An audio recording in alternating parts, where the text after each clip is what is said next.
हरि ओम तत्सत् श्रीमते रामचंद्राय नमः।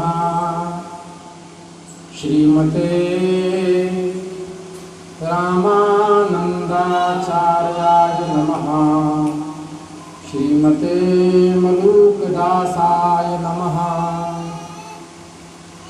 नमः परमहंसास्वादित चरण कमल चिन्मकरंदा भक्तजनमानस निवासाय श्री रामचंद्राय।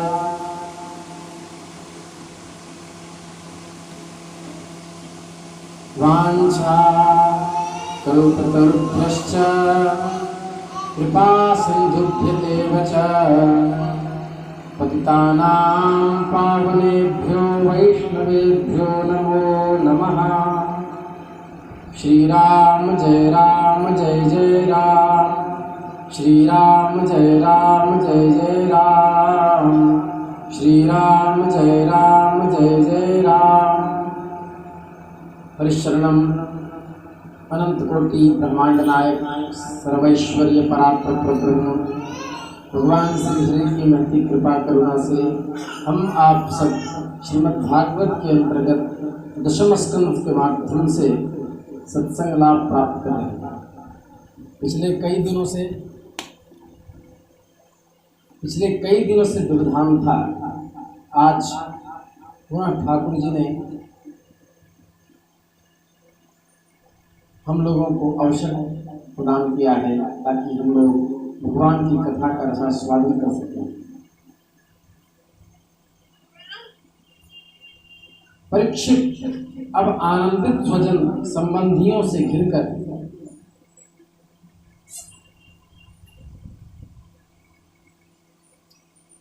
श्री कृष्ण गोकुल मंडित गोष्ठ में प्रवेश किए। अपनी योग माया से ग्वाल का वेश बनाकर राम और श्याम ब्रज में क्रीड़ा कर रहे थे।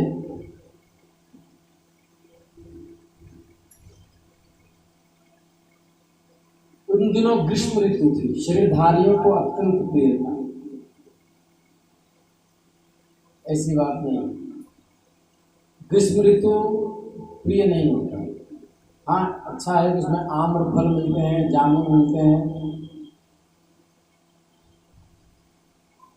परंतु वृंदावन के स्वाभाविक गुण के कारण वहाँ बसंत की छटा छिटक रही थी।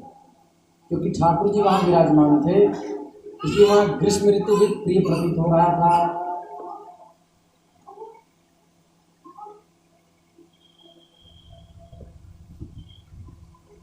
झिंगीरों की तीखी झनकार झरनों के मधुर मधुर झरझर छिप गए थे। उन झरनों से सदा सर्वदा बहुत ठंडी जल की भूवियाँ उड़ा करती थी, जिनसे वहाँ के वृक्षों की हरियाली देखने योग्य थी।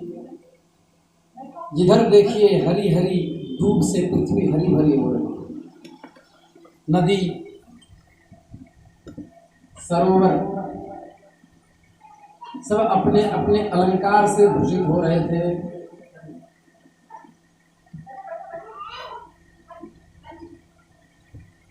नदी, सरोवर, झरनों की लहरों का स्पर्श करके जो वायु चलती थी, उसमें लाल, पीले, नीले, तुरंत के खिले हुए कहवार, उत्पल आदि शोभा बढ़ा रहे थे।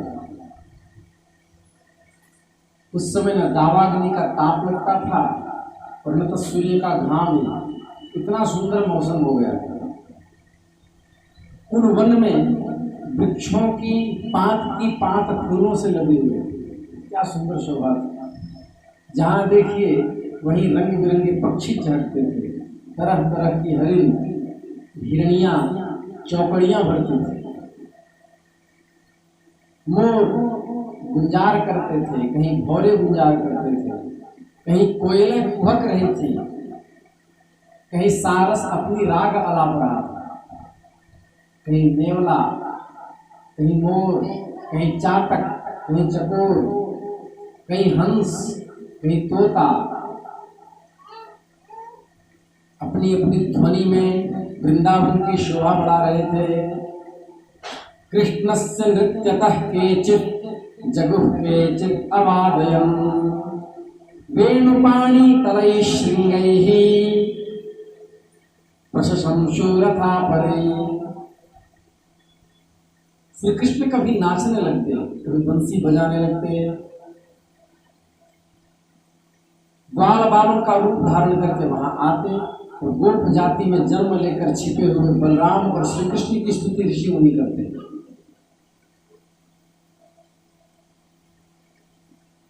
कभी कभी चक्कर काटते, कभी कभी घुंघरी परेता खेलते, ऐसे ऐसे हाथ करके। कहीं जब दूसरे ग्वाल बाल नाचते तो श्री कृष्ण और बलराम गाते, बांसुरी बजाते, सिंग आदि बजाते। तो कभी कभी वाह वाह करके प्रशंसा करने लगते। एक दिन जब बलराम और श्री कृष्ण ग्वाल बालों के साथ वन में गौवे चरा रहे थे, तब ग्वाल के वेश में प्रलंब नाम का एक असुर आया। उसकी इच्छा थी कि मैं श्री कृष्ण और बलराम को हर के ले जाऊं। भगवान श्री कृष्ण सर्वज्ञ हैं, वे देखते ही समझ गए और सोचने लगे कि इसका किस युक्ति से इसका वध करना चाहिए। ग्वाल बालों में सबसे बड़े आचार्य श्री कृष्ण थे। कहा, मेरे प्यारे मित्रों, आज हम लोग अपने को दो दलों में बांट लेंगे और लुक्का छिपी का खेल खेलेंगे, आंख मिचौनी, और उसमें से जो पकड़ा जाएगा फिर वो दूसरे को ढूंढेगा। तो इस बार फिर खेल बदला। कहा कि नहीं नहीं, देखा कि प्रलंबासुर को मारना है तो युक्ति बदल दी। कहा नहीं, वो दूसरा खेल खेलेंगे।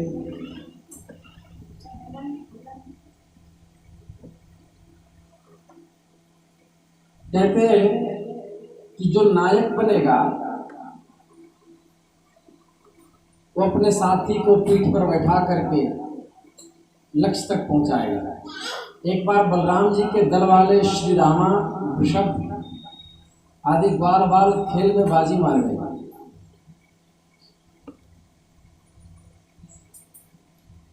उस समय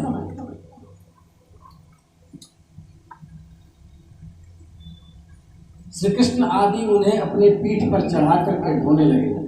हारे हुए श्री कृष्ण ने श्री दामा को अपने पीठ पर चढ़ाया, भद्रसेन ने वृषभ को और प्रलंब ने बलराम जी को पीठ पर चढ़ाया।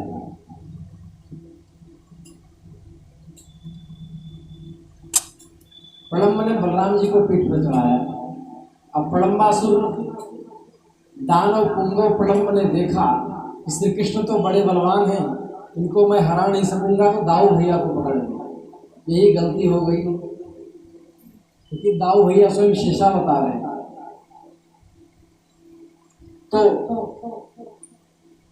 फुर्ती से भगवान को पीठ पर बैठा करके भाग चला। जो स्थान नियत था जहां बलराम जी को रखना था, उससे आगे निकल गया। बलराम जी बड़े भारी पर्वत के समान थे, उसको इतना भार सहन नहीं हुआ, ज्यादा दूर नहीं जा पाया। उसके बाद स्वाभाविक रूप से एकांत देखकर उसने काले रूप में अपने राक्षस स्वरूप को धारण कर लिया। उसकी आंखों की आगे धधक रही थी, हाथ और पांव के कड़े और कुंडल बड़े भयानक प्रतीत हो रहे थे। बलराम जी को अपने स्वरूप का याद आ गया। अपने स्वरूप का स्मरण करके उन्होंने देखा कि तो आकाश में उड़ने लगा है। तो वैसे ही परम क्रोध में भर करके एक घुसा उसके सिर पर मारा। घुसा लगना था कि उसका सिर फट के चूर चूर हो गया। बोले बलराम जी महाराज की जय। उसके बाद मुख से खून उगलने लगा, चेतना जाती रही। बड़ा भयंकर शब्द करता हुआ वो पर्वत के समान उसी में प्राणहीन होकर पृथ्वी पर गिर गया। बलराम परम बलशाली था। जब ग्वाल बालों ने देखा कि प्रलंबासुर को मार डाला तब उनके आश्चर्य की सीमा न रही। वे बार बार वाह वाह करने लगे। प्रलंबासुर मूर्तिमान पाप ही था, उसकी मृत्यु से देवताओं को बड़ा सुख मिला। इसी प्रकार एक बार जंगल में आग लग गई तो फिर श्री कृष्ण ने उसको पी लिया, दावानल का पान किया। अब वर्षा ऋतु का आगमन हुआ जो भी चल रहा है। इस ऋतु में सभी प्रकार के प्राणियों की बढ़ती हो जाती, सब बढ़ने लगते हैं, जीव, सांप, बिच्छू। उस समय सूर्य और चंद्रमा बार बार प्रकाश में मंडल पर बैठने लगे। बादल, वायु, चमक, कड़क आदि से आकाश क्षुब्ध सा दिखाई देने लगा। आकाश नीले और घने बादल आकाश में घिर आते, बिजली कौंधने लगती, बार बार गड़गड़ाहट सुनाई पड़ती, सूर्य, चंद्रमा और तारे ढके रहते। इससे आकाश की ऐसी शोभा होती जिसे ब्रह्म स्वरूप होने पर भी गुणों के ढक जाने से जीव की शोभा होती। ज्येष्ठ और आषाढ़ की गर्मी से पृथ्वी सूख गई थी, वर्षा के जल से सींच कर फिर वो हरी भरी हो गई। जैसे सकाम भाव से तपस्या करते समय पहले तो शरीर दुर्बल हो जाता है, किंतु फिर जब उसका फल मिलता है तो शरीर हष्ट पुष्ट हो जाता है। वर्षा के सायंकाल में बादलों से घना अंधेरा छा जाने पर ग्रह तारों का प्रकाश दिखलाई नहीं पड़ता, परंतु जुगनू चमकने लगते हैं। जैसे कलयुग में पाप की प्रबलता होने से पाखंड मतों का प्रचार हो जाता है और वैदिक संप्रदाय लुप्त हो जाते हैं। जो मेढक पहले चुपचाप सो रहे थे, बादलों की गरज सुनकर टर्र टर्र करने लगे। जैसे नित्य नियम से निवृत्त होकर गुरु के आदेशानुसार ब्रह्मचारी वेद का पाठ करने लगते हैं। इस प्रकार अनेक उपमा भी। वर्षा ऋतु में इंद्र की प्रेरणा से मूसलाधार वर्षा होती है। इससे नदियों के बांध और खेत की मेड़ें टूट जाती हैं। व्यमुञ्चन् वायुभिर्मुन्ना भूतेभ्यो धाम बन्धनाः यथा शिशोष्पतयः काले काले द्विजेताः। वायु की प्रेरणा से घने बादल प्राणियों के लिए अमृतमय जल की वर्षा करते हैं। वर्षा ऋतु में वृंदावन इस प्रकार शोभायमान होता है। पके हुए खजूर और जामुनों से संपूर्ण वृंदावन भर रहा है। क्या सुंदर शोभा होगी। धूप वृंदावन की धरती तक पहुंच नहीं पा रहे थे, इतने बादल घिरे हुए थे। मेघैर, गीत गोविंद प्रथम श्लोक। मेघैर दुर्मंबरम वनभुवः श्यामास्तमालद्रुमैः नक्तं भीरुरयं त्वमेव तदिमं राधे गृहं प्रापय इत्थं नन्दनिवेशतश्चरितयोः प्रत्युद्कुञ्जद्रुमं राधा माधवयोर्जयन्ति यमुना कूलेरहते लयः। अब श्री कृष्ण बहुत छोटे हैं, गीत गोविंद के अनुसार। पद्मगंधा गैया को, 9 लाख गैया को ले जा करके वृंदावन में नंद बाबा चला रहे हैं। गोदी में लाडले नंदनंदन है। मेघैर दुर्मंबरम वनभुवः,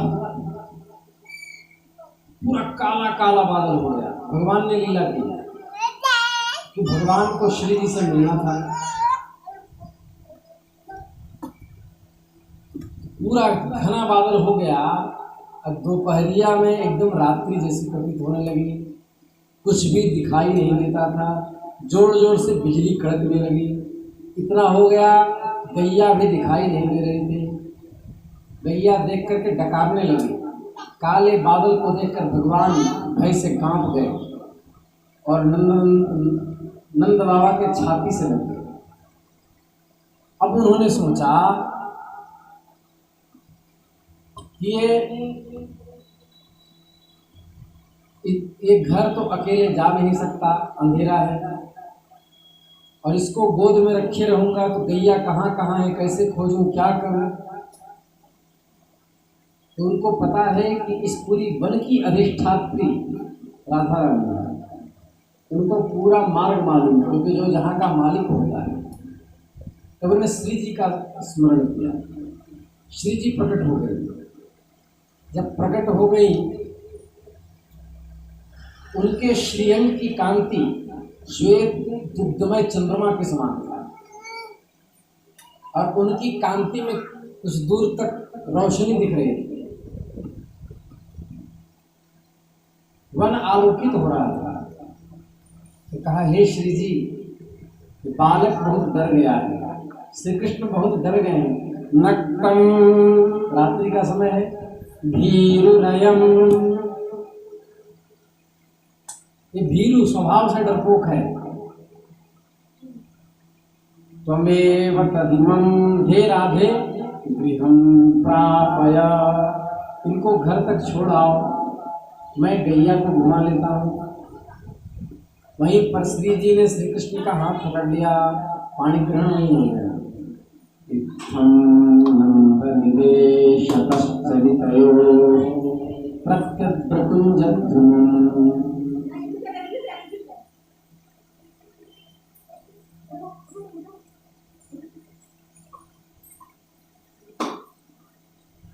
तब श्री जी अपने कुंज में ले गई, और वहां पर फिर अनंत गोपियों के साथ रास हुआ।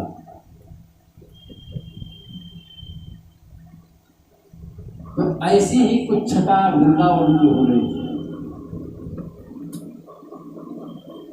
वर्षा ऋतु में खजूर और जामुनों से वृंदावन लहलहा रहा था। उसी वन में विहार करने के लिए श्याम और बलराम ग्वाल बाल और गौओं के साथ प्रवेश किए। गौएं अपने थन को भारी होने के कारण बहुत धीरे धीरे चल रही थी। जब भगवान श्री कृष्ण उनका नाम लेकर पुकारते तो प्रेम परवश होकर जल्दी जल्दी दौड़ने लगते। उस समय थन भरा हुआ था, तो जल्दी जल्दी दौड़ने से दूध की धारा गिरती जाती थी, गले से घंटी की ध्वनि सुनाई देती थी।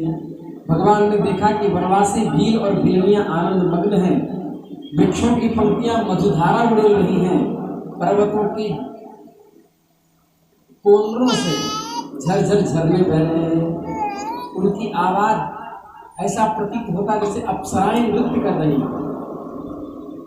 वर्षा होने लगती, तब श्री कृष्ण कभी किसी वृक्ष के गोद में या खोडर में जा छिपते, कभी कभी किसी गुफा में जा बैठते, कभी कभी कंद मूल फल खाकर ग्वाल बालों के साथ खेलते रहते, कभी भीगते रहते, कभी नाचते, कभी गाते।